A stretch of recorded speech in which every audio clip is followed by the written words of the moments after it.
Okay, I'll just scoot a bit closer We to good? you so that I can hear you. Okay.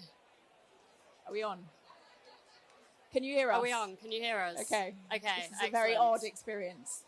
We've been pre-warned. We won't be able to hear each other, but we will be able to hear ourselves, which is totally unhelpful, but we're going to try our best. And if we end up putting headphones on, that's why. Yes. This is a very strange format, sort of feels like everyone's ignoring us, but also is staring at us at the same time, so bear with us. So, hello everyone, I am Joanna, I'm Managing Director of DEPT in the UK. As you can see, DEPT is a sponsor of the stage today, so all of the work you see in between the talks, that is ours, so feel free to come and have a chat with us at some point. So DEPT is a marketing technology agency. We work with businesses such as Just Eat Takeaway, Zoopla, Roblox, and Twitch on how they bring their customer experience to life in an end-to-end process. But by no means least, one of our biggest clients is eBay, and I am joined today by Alex. Hi everyone, I'm Alex, eBay UK Brand Director, and I look after all of our marketing communications across our key categories, from a broad range of categories, from car parts and accessories, to sneakers, to luxury, to, of course, pre-loved fashion, which is what we'll be talking about today.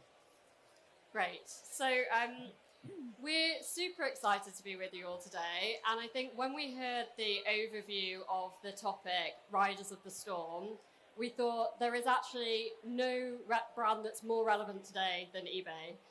In a cost of living crisis, I think the proposition of eBay as a business, despite having been around for over a decade, has never been more relevant.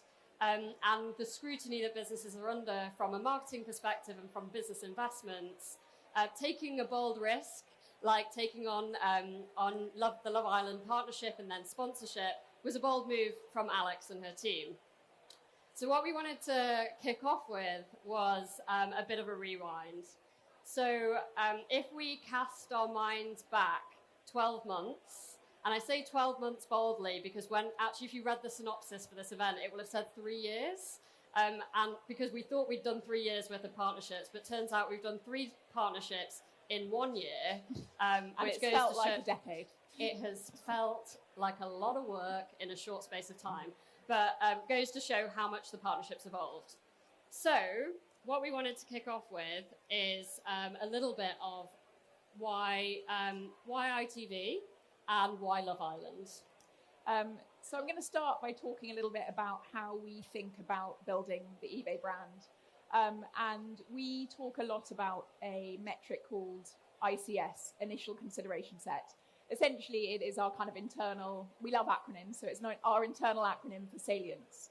And when I started in advertising, because I've got an advertising background way back when, the best way of sort of driving brand salience was make a really epic TV ad. And the world has changed quite significantly from them until today. And so one important part of driving ICS or salience and making sure you're front of mind is, yes, thinking about that kind of broad reach sort of advertising campaign that ensures you're showing up in the right spaces using traditional media. But the other part is, how can you disrupt? And how can you attach yourself to cultural properties that people are already talking about? And the real gift with eBay is we are a cultural barometer. As things change in culture, things change on eBay. And so we have a real gift that we need to that we knew we needed to capitalize on. And then I guess the other kind of business piece connected is we focus on a category strategy. So we look at how we build specific categories within the eBay ecosystem in order to make sure that we're not boiling the ocean, which is a tempting thing to do at eBay. And fashion, and pre-loved fashion in particular, is a really important part of our, category mix. And so thinking about how do we drive salience, and in particular, how do we drive salience with an audience that is harder to reach in traditional environments, and then how do we grow our pre-loved fashion category and really reinforce our kind of number one positioning there. And so one of the things that we do in order to try and think about how to drive fame is we have our agencies, we have an always-on kind of fame brief, and we also have innovation slams with agencies, which the idea is any idea is a good idea. Let's get some ideas on the table. And I think there was talk of, okay, ITV, Love Island, everyone's like, eBay, Love Island? This sounds like a very odd idea. But we thought a little bit more about it. It scared us quite a lot, which we thought was a good thing. When we mentioned it to the UK leadership team, it scared them even more, which we thought maybe was an even better thing. And we decided to take the leap. And it was a partnership between us and ITV. And ITV, it was a big risk for them because this property has been so associated with fast fashion in the past. But they knew they wanted to sort of make a move. We knew we wanted to make pre-loved fashion mainstream, and there is nothing better than attaching yourself to the sort of biggest youth cultural property probably in the UK that is so associated with fast fashion. And so we sort of jumped in with both feet. We had about 6 weeks to make it happen, so the process was mad, but we went for it, and we've learned a lot since then. And I think what's been so remarkable for me working with you as a partner throughout this process is that any fast fashion brand can sponsor Love Island and ship thousands of products to the house, and it will get used on repeat. Every single item you see within the villa has been handpicked by a human, purchased from a human by a seller on eBay. And even down to like the little notes that have been sent and the stories that have come up through the process of, I sold it to Amy Bannerman, who is the stylist on eBay. She's then had a Kinsu feature in it, and then that product has then been sold on. So we're starting to see these little product life cycles come through, which has been really powerful. So I guess just to sort of move on from there, I think you can see from the headlines that came through from the beginning of the partnership. But one of the things I wanted to ask you about was you've done 2 partnerships and 1 full sponsorship now while we're in the midst of it. What do you think we've learned? A lot. And I'll get you to talk a little bit about the creative evolution, because I think we've been on a real learning journey there, and DEPT have been fantastic partners for that. I think it has changed quite a lot kind of around how we work internally. It has been an incredible collaborative effort because we're not used to kind of handling the product. We're a marketplace. And so actually figuring out how you create systems and processes to connect our, what we call our kind of business units, our trading teams, our kind of small businesses with our marketing organizations has really been an exercise in collaboration, openness, failing fast and learning quickly.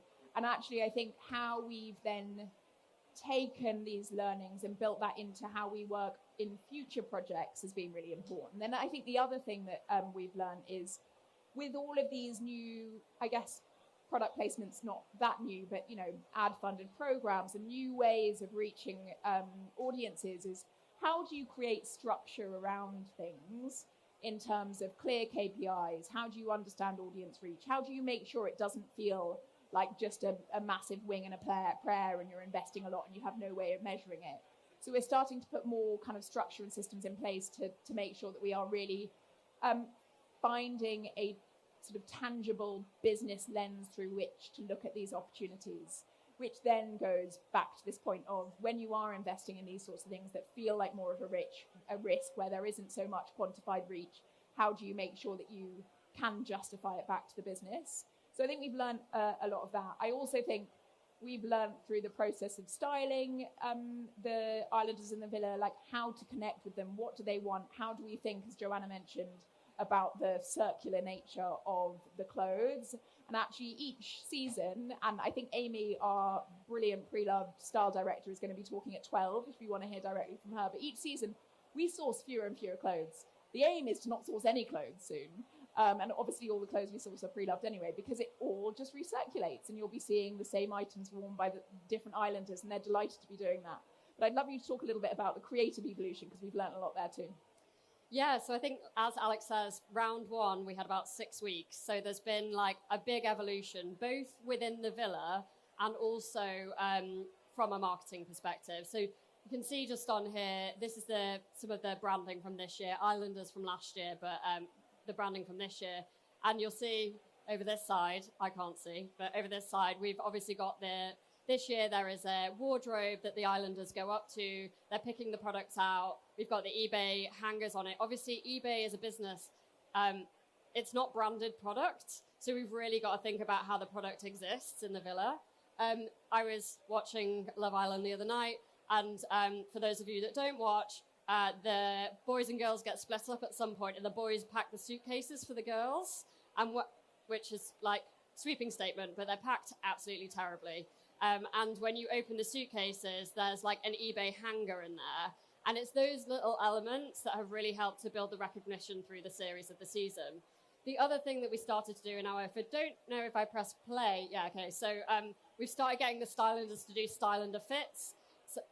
So basically what they're doing is once they're dressing in their wardrobe content, the eBay wardrobe content, they're basically creating content for us. It's acting as our content machine throughout the series. So not only are we doing like through the line campaign, how we're creating product that's existing on site, which has all got to be curated, because again, it's not like any other business. These are one-of-a-kind items. We're also creating a machine of content that works throughout the season.